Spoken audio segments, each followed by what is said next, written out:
እሺ የአላህ መልክተኛ አለይሂ ሰላም ከአካላቸው በሚወጡ ነገሮች ተበሩክ ያደርጉ ነበር ሰሃቦች። ምሳሌ አክታ፣ ምራቅ። የአላህ መልክተኛ አይተፉም።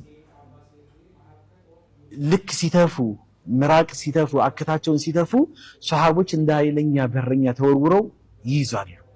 መሬት ላይ ጠብ ብሎ አያውቅም። የሚገርመው ነገር አብደላህ ብን ዙበይር ይመስለኛል ዋግምት የተደረጉበት ወይም ደግሞ ኖርማል ደማቸውን አርቀህ ድፋው ብለውት አርቆ ወስቶት በቃ አድርጎ መጨረሻ ላይ መጣ። ግጥም አድርጎ ጠጥቶት መጣ። ይሄ ትክክለኛ ነገር ነው። ጠጥቶት መጣ። ደፋኸው አሉት። አዎ። የት ደፋኸው? ያ ረሱላህ ሰው ማይደርስበት ቦታ ላይ አላሉኝም አላቸው። አዎ። እዛ ደፋኸው? አዎ። ከዛ ሳይኮሎጂካሊ ሰዎችን ይረዳሉና የአላህ መልክተኛ ለአለከ ሸሪተሁ ጠጥተኸው ነው አሉት። ከዛ ፈራ ተባብሎ አዎ አላቸው። ምን አሉ የአላህ መልክተኛ? ደም ከሱ ደም ጋር የተዋሃደበት የሆነ ሰው የጀሃነም እሳት አይልከውም አሉ ያላህ።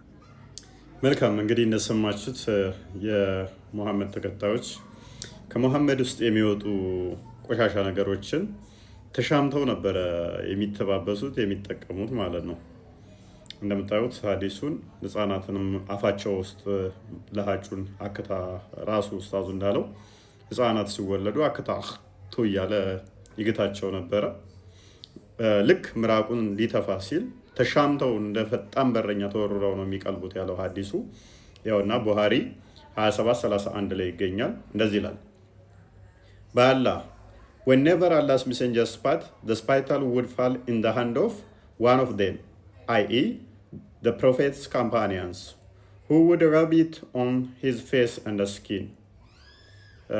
ልክ አክታውን ቱ ሲል ከተከታዮቹ የአንደኛው እጅ ላይ ነው የሚወድቀው ይላል። ተወርውረው በእጃቸው ይዙታል አክታውን ማለት ነው። ከዛ ፊታቸውን ሰውነታቸውንም ይተባበሱበታል።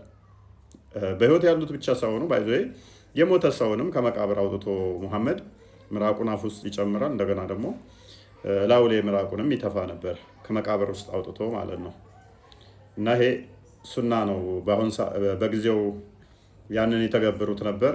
የአሁኖቹም ቢኖሩ እንግዲህ የሙሐመድን ደም ይጠጣሉ፣ ምራቁን ደግሞ ይተባበሳሉ። ህፃን ልጆቻቸውንም ጭምር ምራቁን እንዲግት ይፈቅዱ ነበር ማለት ነው።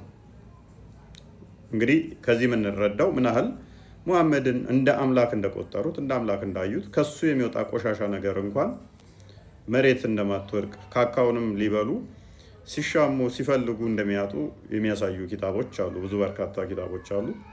ካካ ካለ በኋላ ካካውን ፍለጋ ይሄዳሉ እና ሳንጠቅሳቸው የምናልፋቸው ብዙ ነገሮች አሉ።